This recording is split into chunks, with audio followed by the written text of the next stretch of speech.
Howdy folks. So what we're going to be doing is going through the assembly of the MakiBox. I'm going to start out by just going through a few things beforehand, and then we'll get into the first step. We're going to do this video through the steps in the assembly manual. So there's a total of I think 14 steps in this assembly manual. So we'll do 14 separate videos. Now, what you see here is everything, well, everything here is what comes with your MakiBox kit. There's a few things that may or may not come with your kit, depending on kind of how things go. One thing that we're not planning on including is the plug, because this varies a lot by region to region, and this is a very common plug.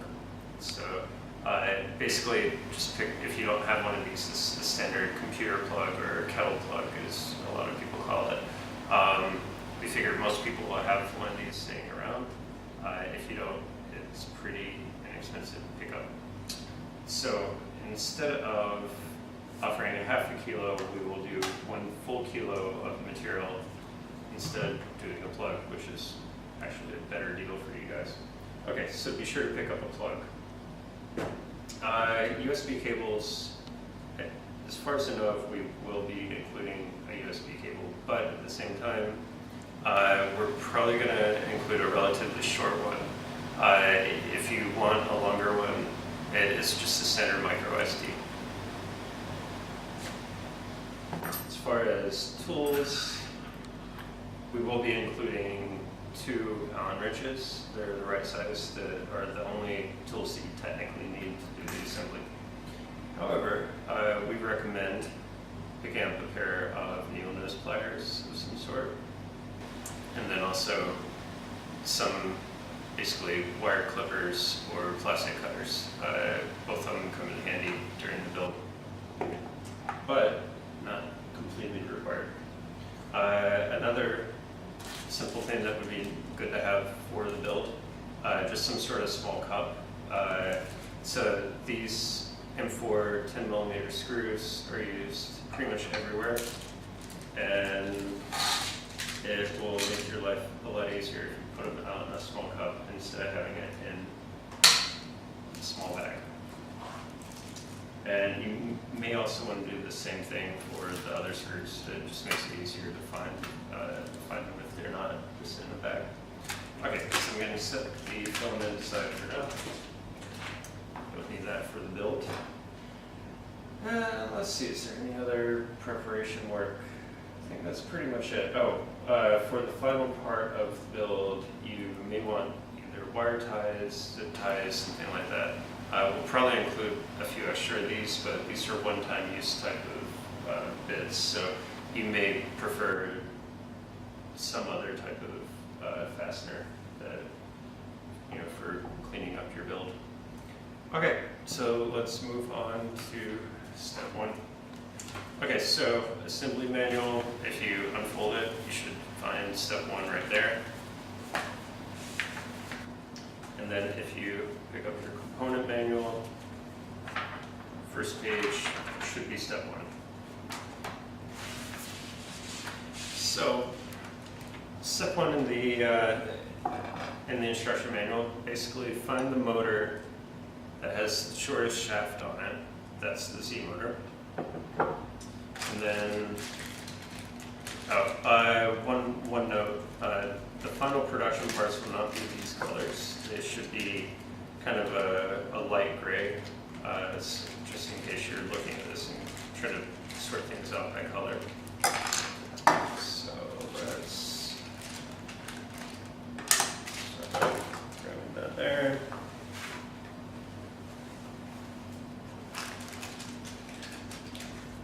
So you're going to need the Z-axis block, which is this, it's got a little X-shaped thing. It's about A big. And then you're going to need the Z-axis motor mount.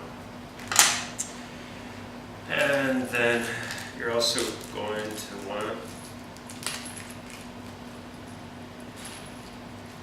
4 of the countersink screws. So they're the ones with the little taper heads. You may or may not be able to see them here, but they're pretty clear in the assembly manual, or the parts manual.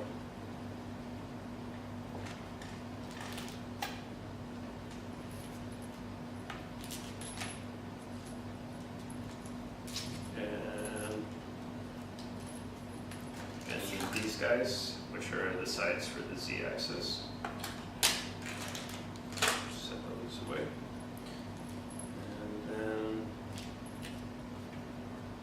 Also need 2 of the 25mm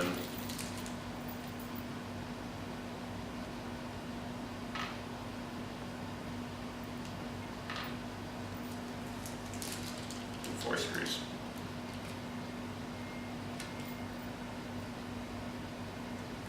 And I think the pack out will probably be a little bit different. We may actually wind up packing the hardware up based on when you need it, so putting it together by stage instead of putting it together all at once. Okay, so let's so basically, first step, you'll want to loosely attach the motor. Now, one important point, you see these little tabs coming out of the motor mount. The wires come out to that side of it. So be sure to do it in that orientation, otherwise you're going to have problems later. Now, probably the best idea would be to get these started, but don't put them all the way in, and then actually tighten them down after you do the all the other stuff, so that you're allowed to center the motor better. If you tighten them down all the way to start with, your motor may actually be a little bit off center in relation to the other stuff, which is not so good.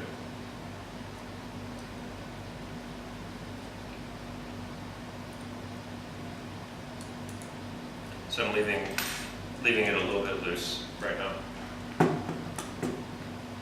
And you also need, basically they're the shortest two. So if you take all your bearing rods, just find the 2 shortest rods. Those are your Z-axis rods. So fit those into there. And then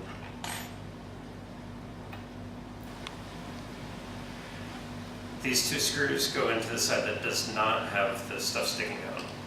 So this side. Now, all these do are really just help hold everything together. So they're not really, like you're not going to see that big of a change, but they just keep everything from coming apart rather than like really doing anything to put it together in the first place.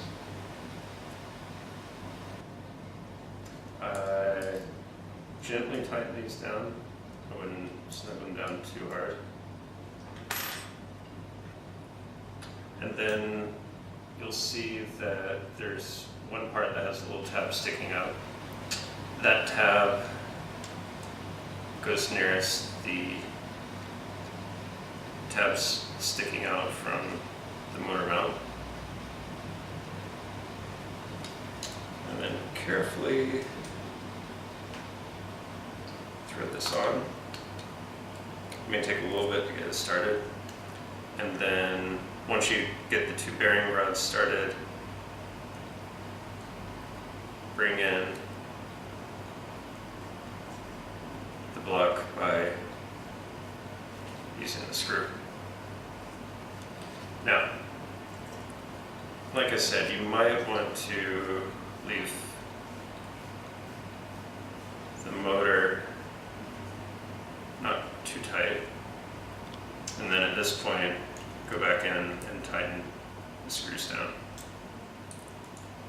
And my preference would actually be doing crosswise to start with. And you don't have to go crazy tightening these down. You can just snug is pretty good. And then you're going to want to back it back down. But actually, for reference, you might want to go and put your side panels on. Now, the side panels, basically, if you look, there's two tabs on the top of each side panel. They're slightly different dimensions. There's tabs here and tabs on one side, and then a single tab on the bottom. The tabs here face the same side as the small tabs on the motor mount. There's only one way to put them in after you get that orientation. So if you try putting this one on this other side, it won't fit. Same thing with this one. So these tabs face the same way as these, and find the slot that they fit into. And just firmly press them down. You need to make sure they're all the way down. And then at this point, I would back your block back out.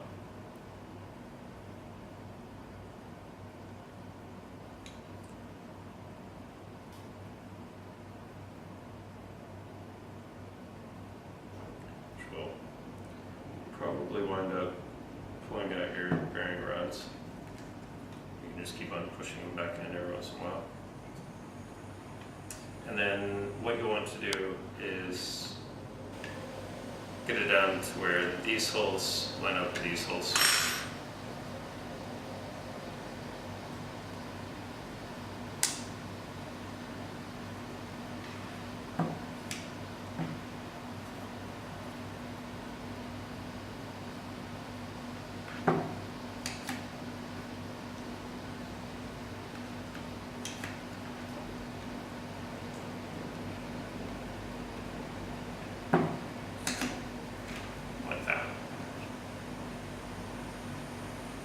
Okay, so that's it for step one.